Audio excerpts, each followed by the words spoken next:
Saya ingin bertanya, bolehkah kita mengajar manusia dengan meminta bayaran dalam jumlah tertentu? Adakah terdapat syarat yang membolehkannya?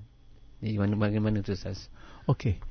Ini satu soalan yang begitu popular lah, ya, yang sudah dibahaskan daripada pelbagai sudut. Mengajar itu sama ada dua bentuk, ya. Mengajar ilmu akademik ataupun mengajar ilmu agama, ya. Saya pula ada mendengar berbagai pandangan, subhanallah, dalam ini. Ada pandangan yang begitu syadid, keras, ya, dan tegas. Ada pandangan yang bukan lemah tetapi agak tolerate dan sebagainya.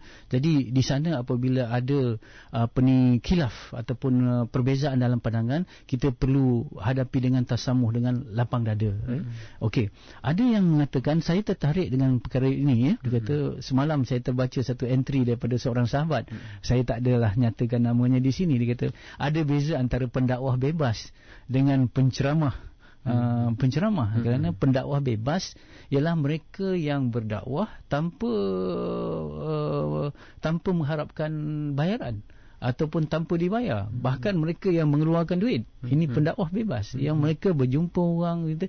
Mereka ada harta, kemudian mereka pergi berdakwah, dan dengan berdakwah tu ada perbelanjaan, kos yang terlibat, pengangkutan ke, ataupun dia nak bagi hadiah kepada mad'unya sasaran dakwah. Inilah yang dikata pendakwah bebas, iaitu orang yang memperhabiskan hartanya untuk berdakwah.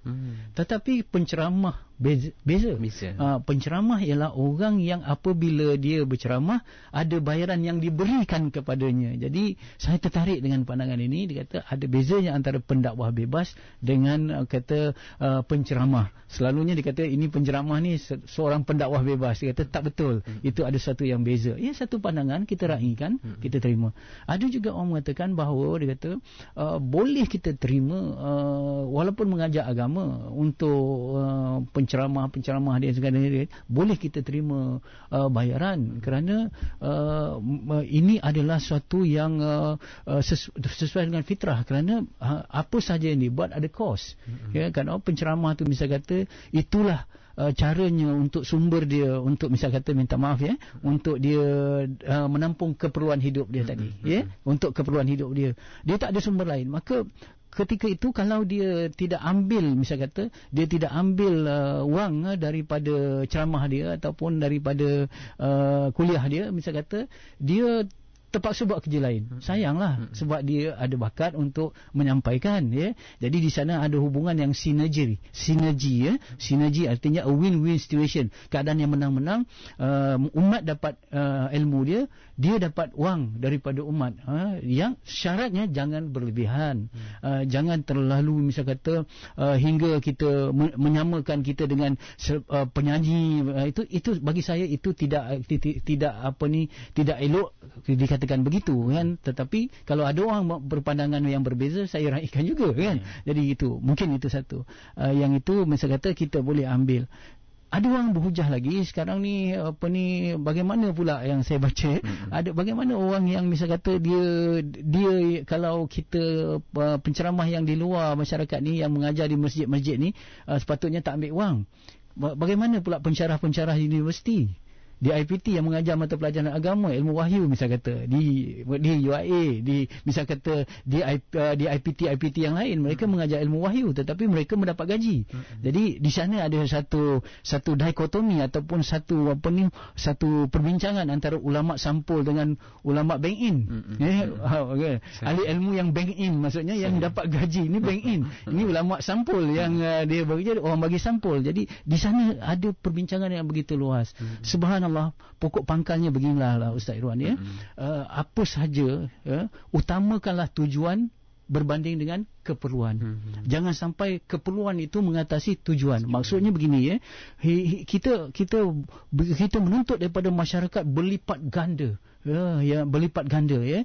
Jadi bila berlipat ganda, bisa kata ilmu yang kita bagi kadang-kadang hanya sedikit saja dan kita anggap itu satu modal untuk kita mendapat keuntungan yang lebih. Kadang-kadang kita bagi sikit, itu tak boleh. Itu kita rasa kita kena elakkan. Ketulusan kita untuk mengikut jejak Rasulullah dan para sahabat yang berdakwah habis-habisan, ya. mereka kaya jadi miskin jadi papa kerana berdakwah.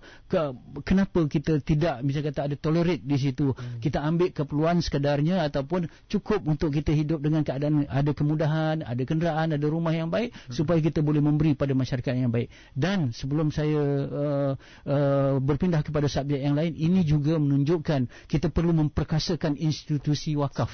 Wakaf yang mana dulu ulama-ulama dulu Ustaz Irwan mereka boleh berdakwah secara full time, mereka boleh mendidik masyarakat secara full time tanpa mengharap balasan, kerana institusi wakaf telah take care keadaan mereka.